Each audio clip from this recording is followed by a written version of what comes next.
It was a good win for us, good conference win. Washington's playing a lot better. They've had a lot of good games recently. They're playing really good basketball, so it's nice for us to come out and share the ball tonight and get a win. Andy, 28 assists, season high in assist to field goal ratio. What was working so well with the ball movement today? Well, that was the game plan. We had to share the basketball. Their zone is very good. They get a lot of steals, deflections, and they make you turn it over. They put pressure on you. You have to ball fake, you have to shot fake, you have to move to the open area, you have to cut, and I thought our guys did a great job tonight of that. Is there anything that you can take from this game, regardless of the defenses you face in that area? Yeah, 28 assists is a lot. Season high, it's so much. I don't know if our teams have ever had 28 assists, so on 30 made field goals, it's pretty good. So I think the unselfish play of our guys tonight was really good. Isaiah had 8 assists and no turnovers. Drew had 7. Even Chevez had 2 assists, and he made a couple really good passes out of the post. So overall, that's pretty good offense. After such an emotional win Saturday, what does it prove that you guys, weren't kind of victim to a letdown in a game like this? Well, we had terrific fan support. The Galen Center was electric on Saturday. It was really fun to play in that atmosphere. Our players and staff, our whole program really appreciated the work that everybody did to get everybody here and sell out. So you're right. It is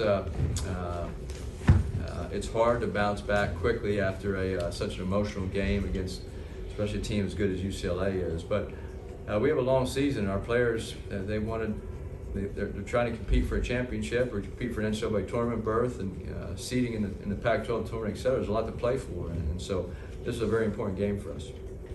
Chavez seemed to be really comfortable out there against that 2-3 zone. He found the spot in the lane. What made it so easy for him to find the spot as opposed to maybe Isaiah, where he's always double teamed? Well, Chavez, Chavez, the way Washington plays their zone, if you get the ball in the middle to the center, that they play one-on-one, and Chavez is a very good one-on-one player, and he was able to get some clean looks. He was shooting his jump hook with his right hand, his little floater at a high level.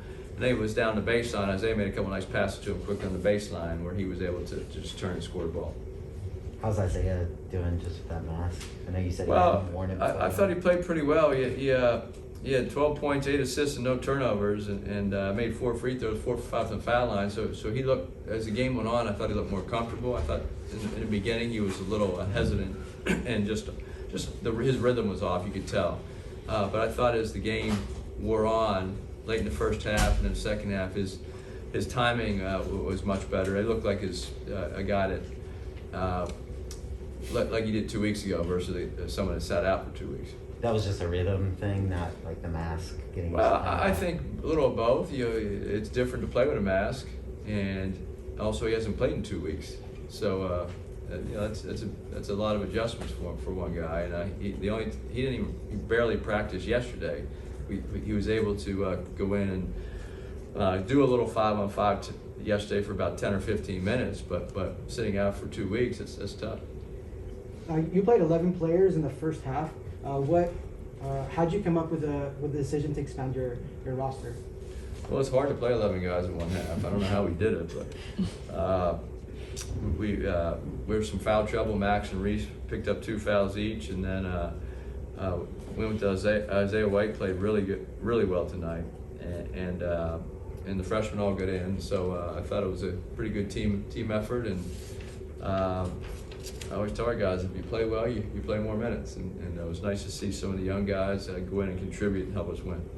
You guys were pretty much in control for most of the night, pretty much from the second part of the first half on. But then in the second half, you ran out of timeouts with about 10 minutes left to go from over-hustling. That was my fault.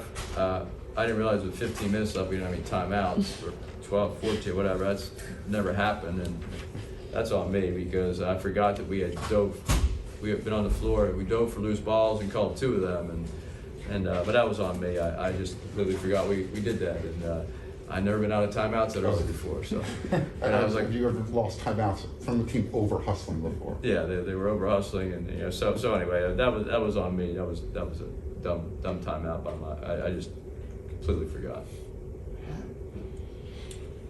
Coach, you guys have only 4 turnovers in the first half, but 11 turnovers in the second half. Can you talk about that a little bit? Yeah, we.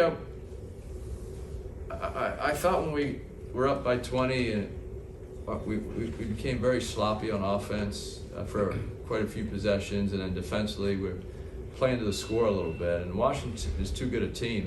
They have won a lot of big games here in the last 3-4 weeks in the Pac-12 season, beating some really very good teams. And so we never thought the game was out of reach, but our players just relaxed a little bit, and I think some of those turnovers were a result of that. And so that's why I had to call that timeout when I didn't have any, because they went on a run, and that's when I normally call a timeout. I just forgot we had no timeouts left. So I think that's been an issue at times this year when we play to the score a little bit, and it's frustrating as a coaching staff, because we try to tell them that you can't take things for granted. You can't play the score. You have to go out and play as hard as you can for an entire 40 minutes. And you've been really successful here with the program now. Mike Bone, Brandon Sosna, they've been giving you everything that you can do, and you've seen the results with the crowds that are showing up. Maybe not tonight. When you're a victim of your own success and other programs start looking at you, and you start hearing about people talking that you and maybe Mike don't have the relationship, you want to address that? Because I don't see that. Yeah, I don't see that either. Mike's been great. Mike Bone's been a terrific supporter of our program. He came in the locker room the other night after the UCLA game. He was throwing water at guys. They were throwing on him, and his big initiative was to try to get people in the seats. And I think our marketing team has just done an amazing job with Jessica and Craig and their group. And Mike's initiative with the administration, Paul Perrier and Brandon, everybody else, was to give us the support we need in some of the support areas on campus, and try to get the students here. And sometimes they have to give promotions to students, and Mike had a creative idea to we're gonna do whatever it takes. Do we have to buy them T-shirts or I think we had a Christmas sweater one time to get the. He's trying to create an environment that gives us a home court advantage, and it's been a lot of fun working with him because he's so gung-ho and passionate about basketball, and he's always been like that.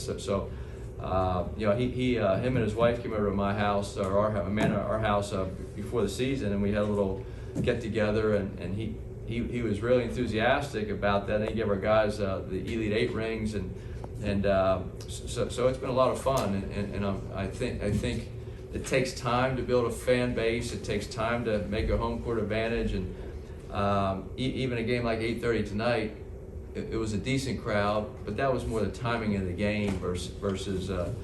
So I can't say enough about our administration and our marketing department and the people that are involved with us.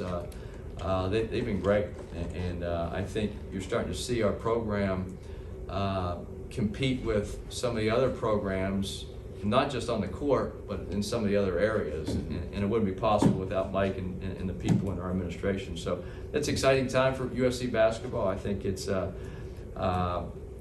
these guys, Isaiah, Ethan, and Max, they're 69 and 21 in the last 3 years. That's pretty good. Those guys deserve a lot of credit for what they've meant to our program, and it's all about building something and sustaining the success, and to do that you need a lot of people to help you, and so we're very thankful for our administration and the people, all the support staff, even the Galen Center crew here. I mean, to do what they did Saturday night, that was great. I mean, they put a lot of hard. Paul Niedermeyer helps run the Galen Center, and all the people that work here. To have a sellout crowd with all that energy, it takes a lot of people to help run a basketball program, especially at the level we're trying to get to, and so we're very thankful. Let's do one last one. In the first half, you guys did a good job of shutting down Terrell Brown Jr. I think he was like 2 for 7 in the field. But in the second half, you kind of turned it on and ended up with 7 of 18. Was that more of the team being more relaxed in the second half, being lackadaisical, or what kind of went into that? I think we started fouling him when he drove. The same thing happened to Tiger Campbell the other night. I think some of the fouls were probably legit fouls, and some of the fouls I thought we went straight up and there was contact. Some of it was initiated by Terrell Brown, but that's why he's such a good player. You lead the league in scoring, you got to get the foul on. He did that 12 times tonight. So I think we have to do a better job of when their leading scorers or the best players, or especially the smaller guards, they're not going to shoot over you. They're going to try to get you off your feet or get an angle and jump into you. And we have to do a better job of going up with high hands, and if they bump us, it's offense-initiated contact, and then we have to make them shoot over us. And we didn't do a good job against Tiger Campbell the other night. And tonight in the second half, I thought Brown got the best of us. Great, thank you. I think so.